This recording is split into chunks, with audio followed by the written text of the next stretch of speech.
오늘 이 시간 우리가 함께 나눌 하나님의 말씀은 미가 6장 1절에서부터 8절까지 기록되어 있는 본문의 말씀입니다. 오늘 본문의 말씀은 미가에 기록된 말씀 가운데 가장 유명한 구절 중 하나에 속하는 본문의 말씀이라고 할 수 있습니다. 그리고 또 저는 가보진 않았지만 미국의 하원, 의원 그 모임의 장소에 가면 이 미가 6장 8절의 말씀이 그 자리에 기록이 되어 있다라고 합니다. 오늘 말씀의 구조는 고대 근동의 소송 양식으로 되어 있습니다. 그리고 그 가운데서도 이 본문의 내용은 기소장의 양식으로 기록이 되어 있는 본문의 말씀이라고 할 수가 있습니다.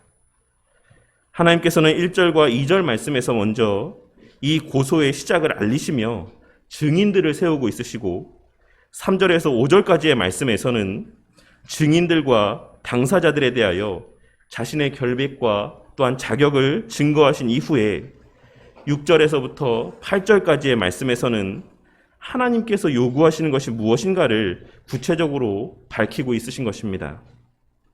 그리고 우리는 오늘 말씀을 통하여서 하나님께서 당신의 백성들에게 요구하시는 것이 무엇인가를 확인할 수가 있습니다.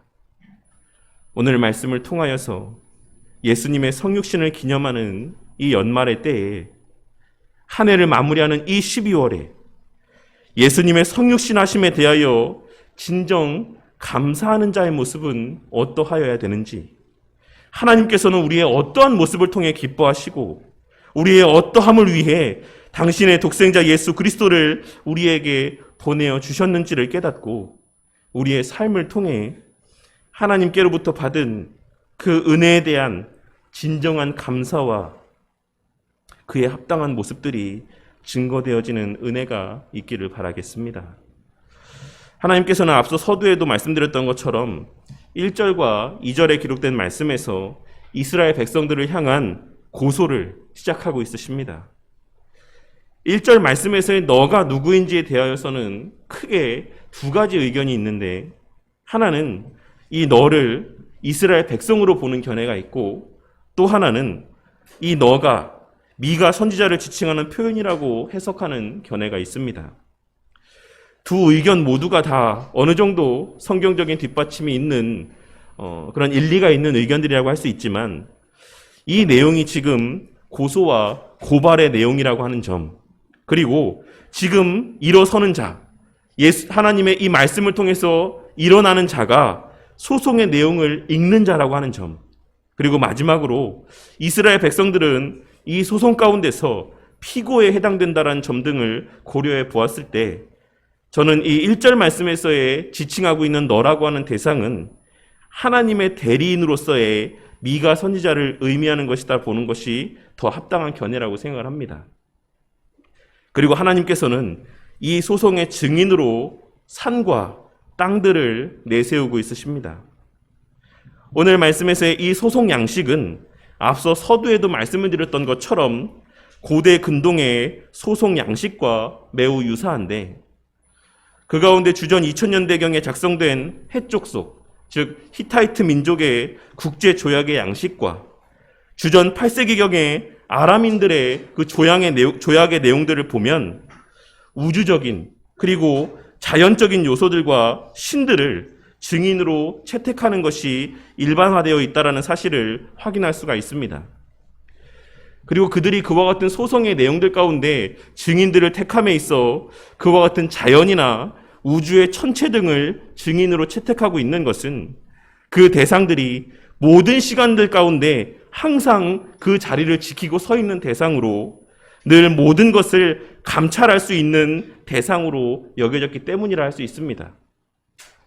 그리고 하나님께서도 그와 같은 당시의 보편적인 인식과 사고의 범주 안에서 한 세대를 살 수밖에 없는 유한한 인간들과는 달리 장구한 역사 가운데 항상 그 자리를 지키고 서 있는 산들과 땅들을 증인으로 삼아 과거부터 오늘날에 이르기까지 하나님께서 이스라엘 백성들에게 베푸신 은혜들과 그러한 은혜 가운데 이스라엘 백성들이 나타내 보인 그 반응들을 분명하게 드러내 보이고자 하고 있으신 것이라 할 수 있는 것입니다.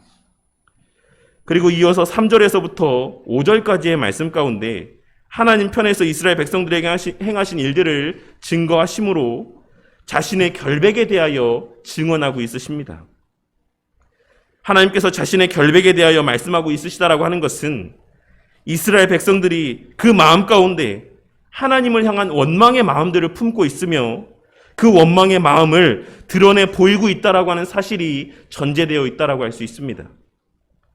학자들은 대체로 이 미가 선지자가 주전 700년경에 이 미가서를 작성했다라고 하는 사실에 동의합니다. 그리고 주전 700년경은 주전 722년에 있었던 북이스라엘의 멸망의 충격이 채 가시지 않았던 때라고 할 수가 있습니다. 그러니 우리는 오늘 말씀에서의 하나님의 말씀에 담긴 뉘앙스를 통하여서 당시 북이스라엘 백성들의 그 마음 속에는 그들의 잘못에 대한 회개의 마음보다는 하나님께서 어떻게 당신의 백성들에게 이러한 일들을 행하실 수 있는가? 하나님께서 어떻게 당신의 백성들을, 당신의 민족을 멸망하게 내버려 두실 수 있는가? 라고 하는 것에 대한 불평과 원망의 마음들이 더 크게 자리하고 있었다라고 하는 사실을 발견할 수가 있는 것입니다. 그리고 그러한 이스라엘 백성들을 향해 하나님께서는 자신이 이스라엘 백성들에게 그러한 불평과 원망을 들을 만한 일을 하지 않았다라고 하는 사실을 지금까지 그들을 위하여 행하신 일들에 대한 증거를 통해 밝히 드러내 보이고 있으신 것입니다.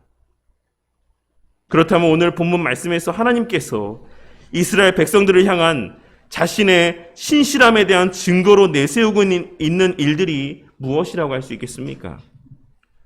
그것은 첫째로는 출애굽의 사건에 대한 말씀이었고, 둘째로는 광야에서의 그들을 인도하고 보호하셨던 사건, 그리고 마지막 셋째로는 그들의 광야 생활을 끝내시고 가나안 땅으로 들어가게 하신 것, 이 세 가지라고 할 수가 있습니다.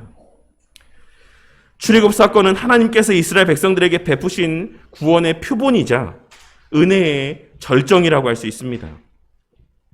그리고 우리는 이스라엘 백성들이 출애굽 사건을 통해 하나의 국가로 출범하게 되었다라는 사실을 고려해 보았을 때 하나님께서 출애굽 사건을 언급하고 있으신 것은 그들의 국가의 시작에서부터 그 존재 자체가 하나님의 베푸신 은혜로 시작되게 되었다라는 사실을 상기시켜 주고자 하는 의도가 담겨 있다라는 것을 알 수 있는 것입니다.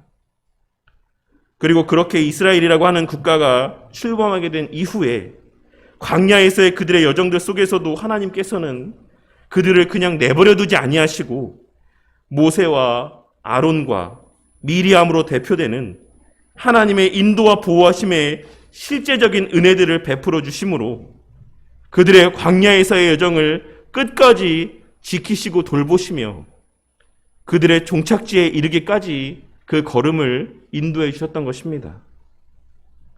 그리고 우리는 앞선 미가 3장 11절과 12절 말씀에 기록된 그들의 우두머리들은 뇌물을 위하여 재판하며 그들의 제사장은 삭슬을 위하여 교훈하며 그들의 선지자는 돈을 위하여 점을 치면서도 여호와를 의뢰하여 이르기를 여호와께서 우리 중에 계시지 아니하냐 재앙이 우리에게 임하지 아니하리라 하는도다 라고 하는 이러한 말씀을 통해 오늘 말씀에서의 모세와 아론과 미리암이 그들을 위하여 세우신 지도자와 제사장과 선지자를 의미한다라고 하는 사실을 발견할 수가 있습니다.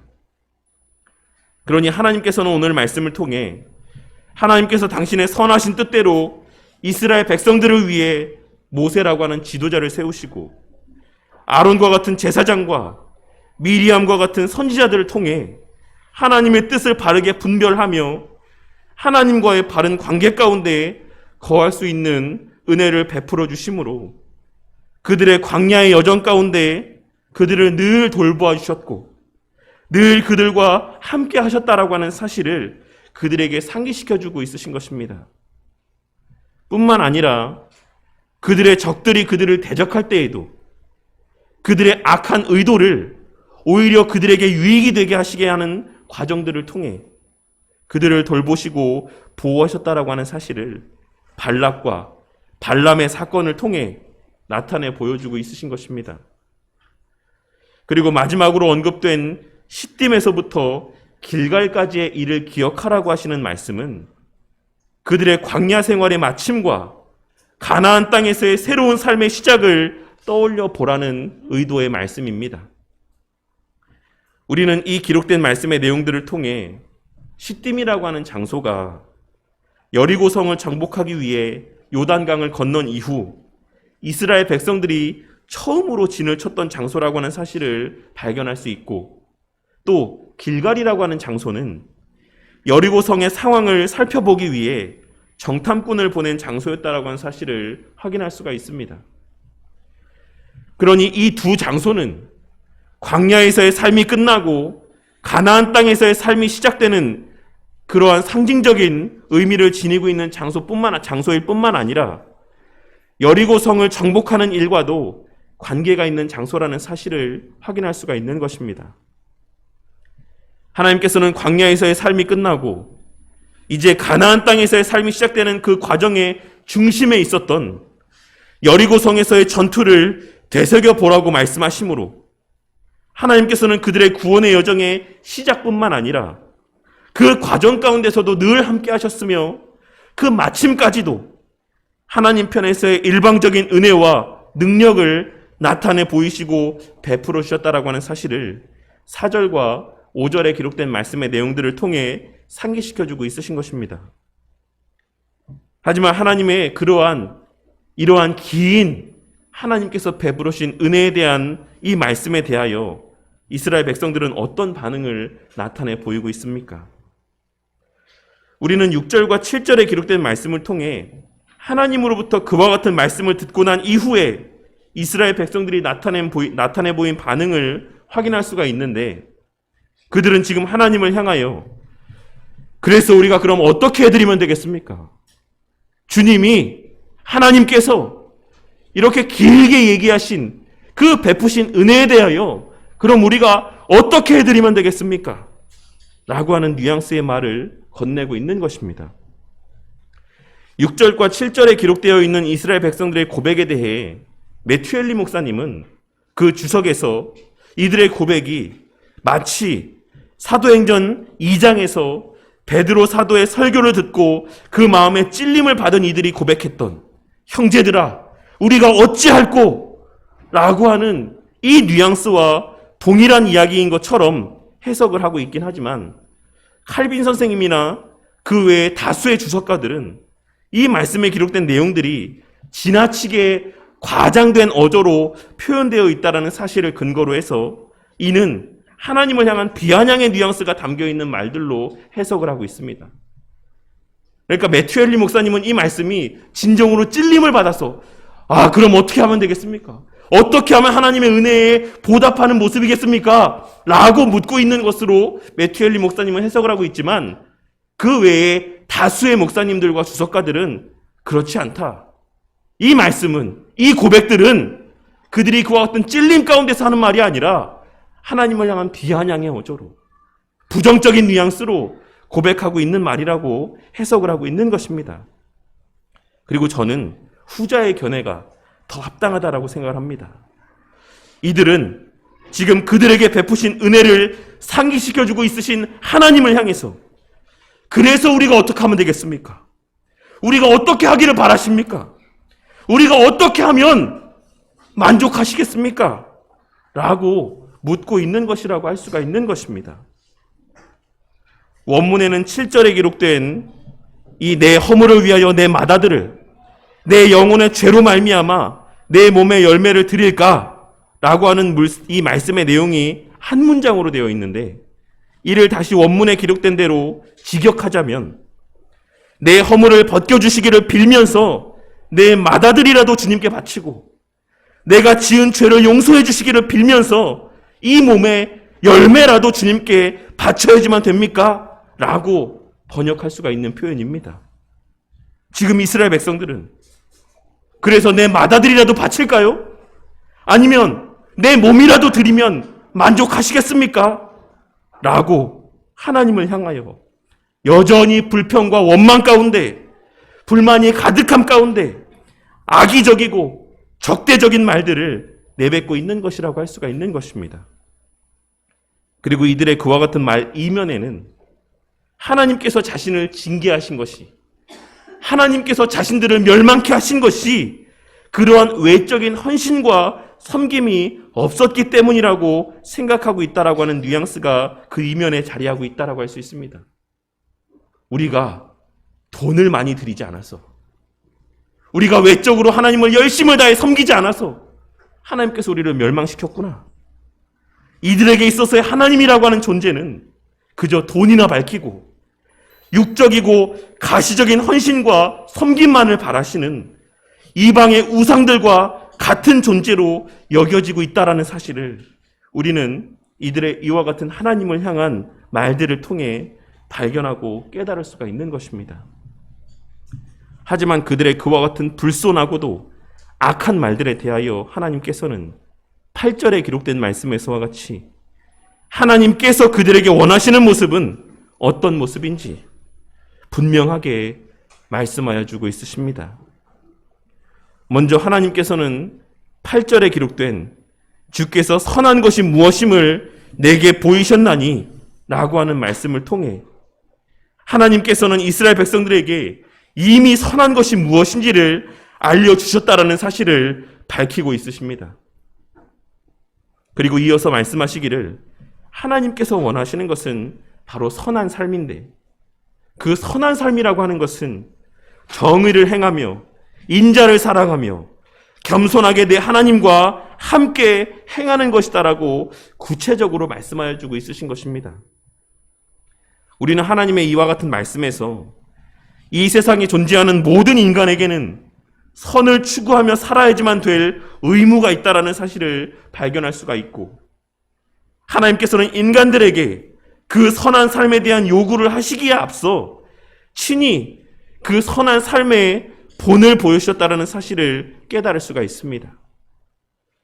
그렇다면 하나님께서는 어떻게, 어떠한 방식으로, 어떠한 모습으로 이스라엘 백성들을 향해 정의를 행하며 인자를 사랑하며 겸손하게 내 하나님과 함께 행하는 선한 모습들을 나타내 보여주신 것이겠습니까? 본문 말씀에서의 정의, 곧 공의는 각 사람의 행함에 따라 적절한 도움과 보상을 해준다라는 것을 의미하는 표현입니다. 그리고 우리는 하나님께서 이스라엘 백성들의 출애굽의 과정 속에서 이스라엘 백성들을 핍박하는 자들을 징계하시고 박해받는 자들을 자유케 하시는 모습들 가운데, 그리고 하나님 말씀을 거역하는 이스라엘 백성들을 징계하시는 모습들을 통해 하나님의 공의의 행하심을 확인할 수가 있었습니다. 그리고 또한 인자로 번역된 표현은 우리가 잘 알고 있는 헤세드라고 하는 표현으로, 이는 언약에 근거한 사랑을 의미하는 표현입니다. 그리고 우리는 이스라엘 민족의 끝없는 반역 속에서도 그들을 끝까지 포기하지 아니하시고 끝까지 인내하시며 그들과 맺으신 구원의 약속을 성취해 나아가시는 하나님의 행하심들 속에서 하나님의 행하신 선한 행실의 실체를 확인할 수가 있는 것입니다. 그리고 무엇보다 우리는 하나님의 우리를 향해 나타내 보이신 선한 행실의 그 극치를 이스라엘 민족의 출애굽의 과정들 가운데 나타내 보여주신 그 모든 일들이 예표하고 있는 예수님의 성육신과 십자가 대속의 사건을 통해 더욱 분명하게 확인할 수가 있는 것입니다.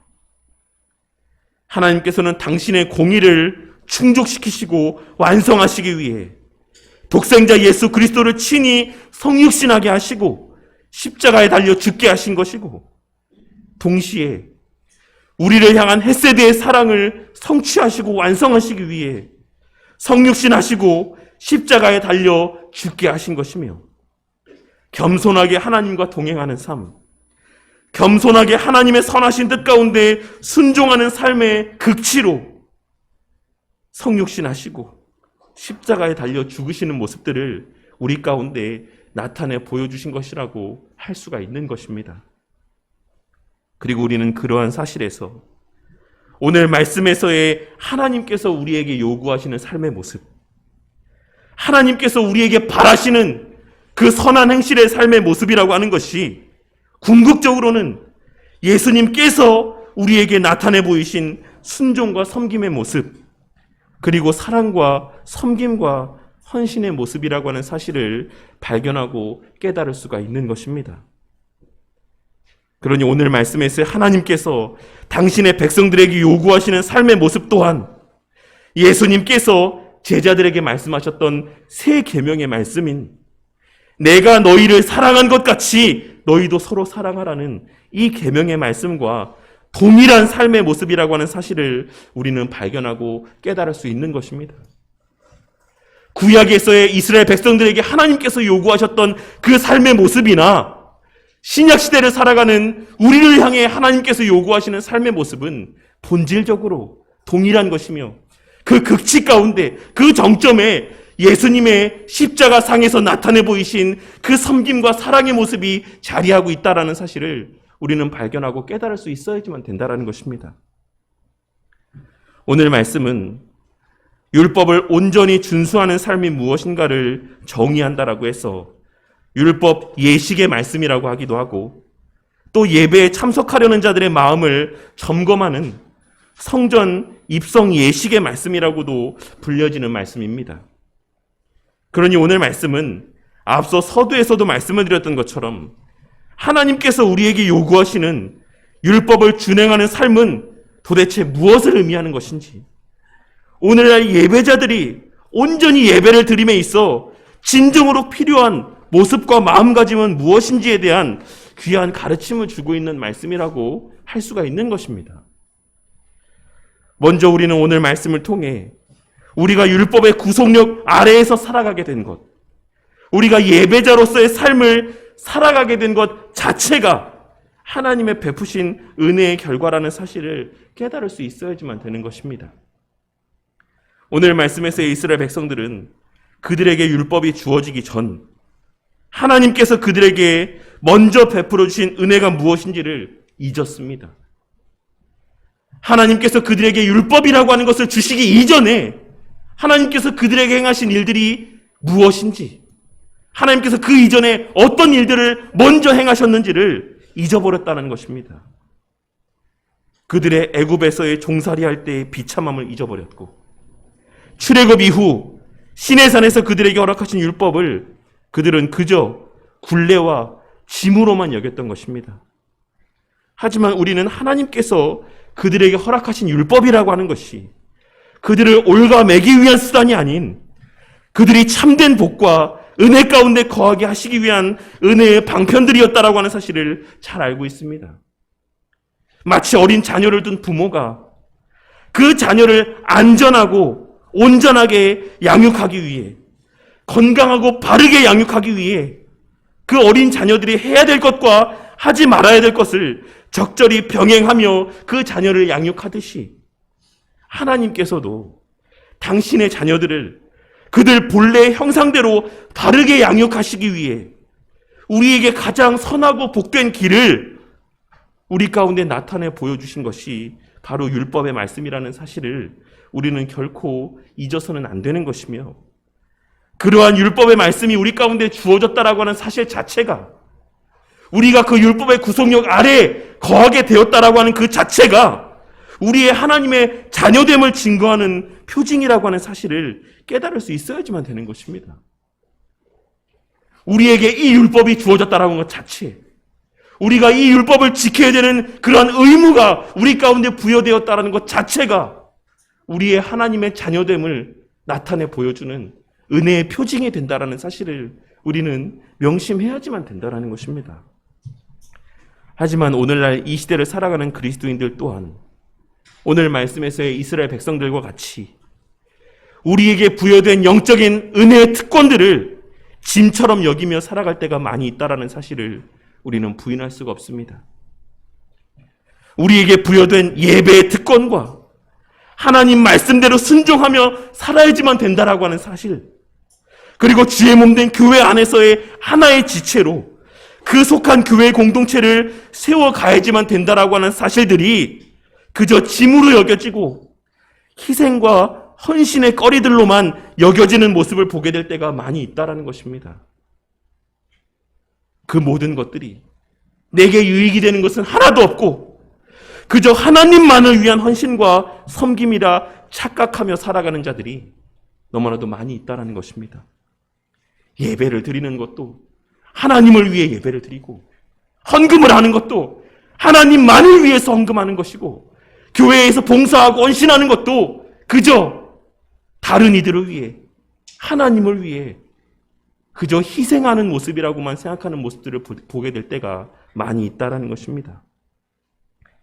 하지만 우리 성도님들은 오늘 말씀을 통해 우리에게 이 특권을 허락하시기 위해 우리에게 이 예배드리는 특권을 허락하여 주시기 위해 우리에게 주의 몸된 교회에 속하는 특권을 누리고 만끽하게 하시기 위해 하나님께서 어떠한 희생과 사랑을 나타내 보였는지를 깨닫고 명심할 수 있어야지만 될 것입니다. 우리가 어떻게 지금 이 시간 이 자리에 앉아서 예배를 드릴 수 있게 된 것입니까? 우리 같은 자들이 어떻게 그리스도인이라고 불리며 말씀을 보고 말씀을 들으며 그 말씀의 권위 아래에서 옳고 그름을 분별하고 그 말씀의 찔림을 받고 선한 삶을 추구하며 살 수 있게 된 것입니까?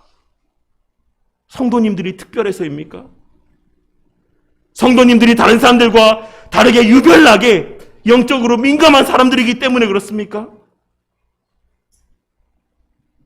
우리가 이 자리에 앉아 예배를 드릴 수 있고 이 주의 말씀 가운데 귀를 기울일 수 있고 그 말씀에 고개를 끄덕일 수 있고 이 말씀들 가운데 찔림을 받을 수 있는 것은 우리 예수님께서 이 땅에 인간의 몸을 입고 오셔서 그 모든 비참함들을 감내하시고 율법의 모든 요구를 충족하여 주시고 십자가에서의 고난과 온갖 수치를 감당하시며 그 성취하신 의를 우리에게 전가하여 주시고 우리의 죄를 대속하여 주셨기 때문이라는 사실을 깨닫게 되는 은혜가 있기를 바라겠습니다. 그러니 주님의 성육신과 나심을 감사한다라고 하는 이 연말에 우리가 진정으로 그 성육신 하심에 대하여 감사한다라고 하는 것은 어떠한 삶을 통해 나타내 보일 수 있는 것이라고 생각하십니까? 그것은 그저 성탄 감사 예배 단 하루, 성육신의 은혜에 대하여 찬양하고 감사하며 헌금하는 것으로 끝나는 것이 아니라 우리의 매일의 삶의 시간들 속에서 우리의 예배 드릴 수 있음에 대하여 감사하고 말씀 보고 기도할 수 있음에 대하여 감사하는 마음을 나타내 보이는 삶을 통해 우리는 진정 그 성육신 하심의 은혜 가운데 감사의 마음들을 표현하고 표출할 수 있는 것이다라고 하는 사실을 깨닫게 되는 은혜가 있어야지만 될 것입니다. 우리는 진정 예수님의 성육신하여 주심의 은혜에 대하여 감사할 수 있는 길은 오직 늘 감사와 기쁨 가운데 예배드리는 모습을 통해 말씀 보는 것을 짐처럼 여기지 아니하고 기도하는 것을 무슨 숙제나 감당하듯이 그와 같이 짐처럼 여기지 아니하고 우리에게 주어진 그 모든 영적인 특권들을 감사와 기쁨으로 누리고 만끽하는 삶의 모습들을 통해 예수님의 성육신 하심의 은혜 가운데 진심으로 감사하는 삶을 살아갈 수 있다는 사실을 깨달아야지만 되는 것입니다. 우리가 온전한 예배를 드림으로 그 은혜를 받아 누리는 것은 하나님이 아닌 우리 자신을 위한 하나님의 은혜요, 배려요, 사랑의 결과인 것을 깨닫고 매일 말씀 보고 기도함 가운데 살아감으로써의 유익 또한 우리가 누리는 것이며 주의 몸된 교회가 세워져 감에 따라 우리의 헌신과 수고를 통해 이 주의 몸된 교회가 세워져 감에 따라 그 교회라고 하는 신앙 공동체를 통해 베풀어주는 유익들 또한도 우리가 가장 직접적으로 받아 누리는 것이다라고 하는 사실을 늘 깨닫고 명심함 가운데 살아가는 저와 우리 모두가 되기를 바란다는 것입니다. 둘째로 하나님께서 우리에게 베풀어 주신 사랑 가운데 요구하시는 삶의 모습, 예배의 모습이라고 하는 것은 외적인 헌신과 섬김의 모습만이 아닌 그 마음의 중심에 자리하고 있는 정의를 행하고 인자를 사랑하며 겸손하게 하나님의 선하신 뜻에 순종하는 삶의 모습이라고 하는 사실을 깨닫고 명심하는 저와 우리 모두가 되어야만 할 것입니다. 늘 말씀드리는 것이지만 하나님 앞에 드리는 시간과 물질의 많고 적음이 우리의 하나님 앞에서의 바른 신앙의 모습, 하나님께서 우리에게 요구하시고 바라시는 신앙의 모습의 전부가 아니다라고 하는 사실을 오늘 말씀을 통해서도 다시 한번 깨닫고 마음 가운데 새기는 우리 모두가 되기를 바랍니다. 성도는 단순히 헌금을 많이 드린다라고 해서, 단순히 모든 예배 시간 가운데 자리한다라고 해서 그만큼에 비례하여 하나님 앞에 기쁨이 되는 신앙의 삶을 살아가는 것이 아니고, 목사 또한 단순히 외적으로 크고 화려한 예배당을 세우고 많은 성도들을 모은다라고 해서 그 자체가 하나님 앞에 기쁨이 되고 영광이 되는 것이 아니다라고 하는 사실을 늘 깨닫고 명심함 가운데 살아가는 저와 우리 모두가 되기를 바란다는 것입니다. 하나님을 믿고 신뢰함으로 하나님의 말씀과 율법을 진심으로 경외하며 늘 말씀의 권위 아래에서 살아가는 저와 우리 모두가 되기를 바랍니다. 하나님의 공의는 예수님께서 성육신 하셔서 십자가에 달려 죽으셔야지만 됐을 만큼, 하나님의 공의라고 하는 것은 하나님이신 예수님께서 인간의 몸을 입고 이 땅에 오셔서 십자가에 달려 죽으셔야지만 됐을 만큼 절대적인 하나님의 속성입니다.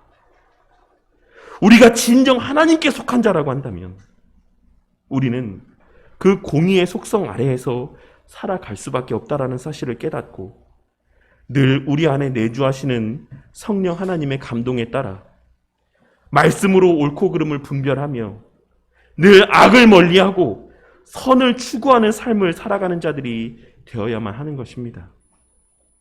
하나님께서 우리에게 요구하시는 것, 하나님께 진정 기쁨이 되는 신앙의 모습이라고 하는 것은 바로 그와 같은 범사의 삶의 시간들 속에서 하나님의 공의를 인지하고 살아가는 삶, 하나님의 말씀의 권위를 존중하고 살아가는 삶,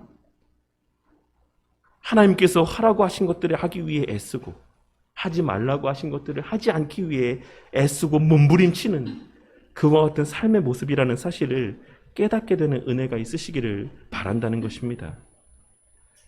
그리고 하나님께서 그와 더불어 우리에게 요구하시는 또한 바라시는 삶의 모습은 인자를 사랑하는 삶, 헤세드의 사랑을 추구하는 삶의 모습이라는 사실을 깨닫고 명심하고 살아가는 우리 모두가 되기를 바라겠습니다.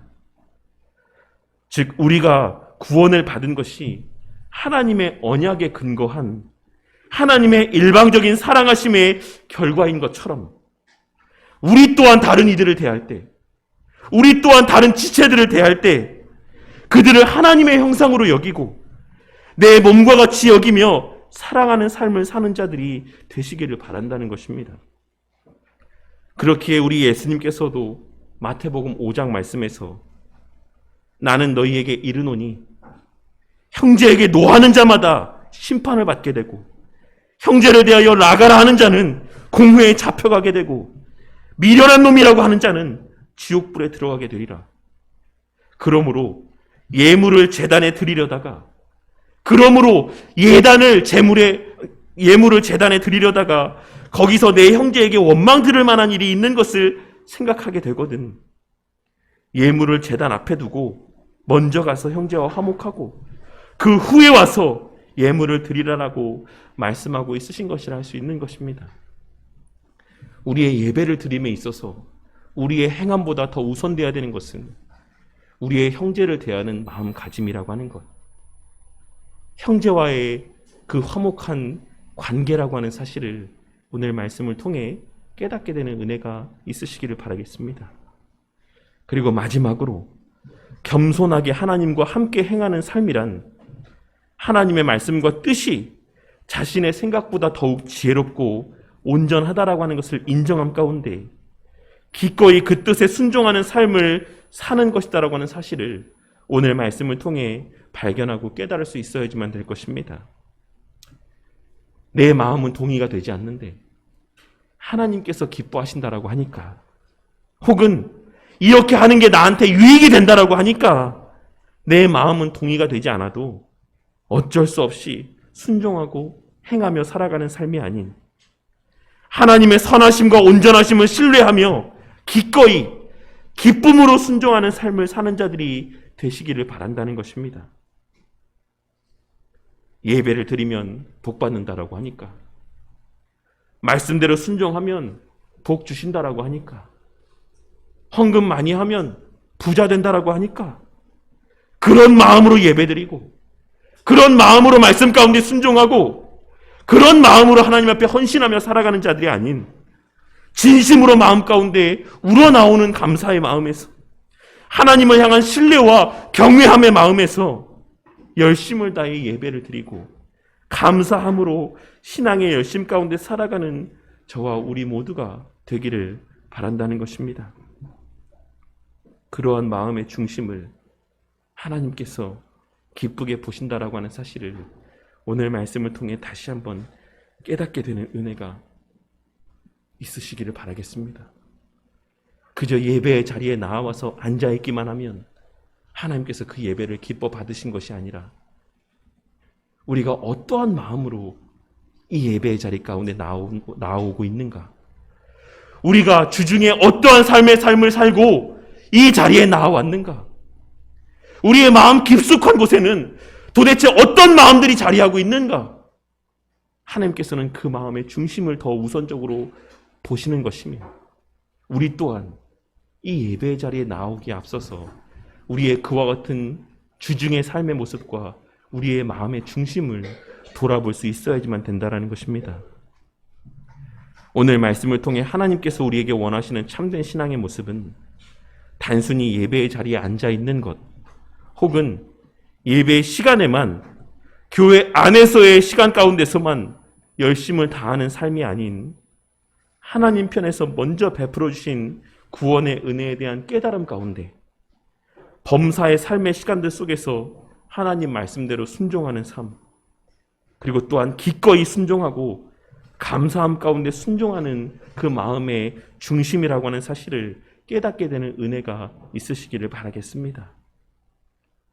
늘 하나님의 공의의 말씀 앞에 두려워 떨며 죄를 멀리하는 삶을 살기 위해 애쓰고, 우리가 거저받은 사랑에 감사하며 우리 또한 다른 이들을 대할 때 그 거저받은 무한한 사랑에 합당한 섬김과 사랑의 모습들을 나타내 보이는 것, 그리고 하나님의 선하심과 완전하심을 신뢰하며 그에 대한 확신으로 기꺼이 말씀 가운데 순종하는 삶을 살아가는 것, 그것이 바로 하나님께서 원하시는 선한 삶의 모습인 것이며, 그러한 자들의 예배를 하나님께서는 기뻐 받으신다라고 하는 사실을 오늘 말씀을 통해 깨닫고 명심하는 저와 우리 모두가 되기를 바라겠습니다.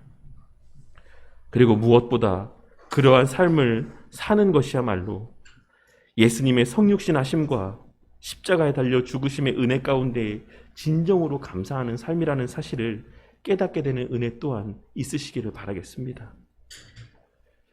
이 흥겨운 연말의 때에 세상에 조장된 분위기에 취해 무엇을 기뻐하고 무엇에 감사하며 무엇이 참된 기쁨과 감사의 삶인지도 분간하지 못하고 그저 막연한 실체 없는 즐거움 가운데 이 연말의 때를 흥청망청 보내는 자들이 아닌, 예수님의 성육신 하심과 십자가 대속의 은혜와 그 은혜의 의미와 가치를 바르게 깨닫고 그 유익을 온전히 누리고 만끽하며 주님께서 원하시는 바대로의 진정 주님께 기쁨이 되는 감사의 모습들이 저와 우리 모두의 삶의 시간들 가운데 증거되고 표출되어지기를 바란다는 것입니다.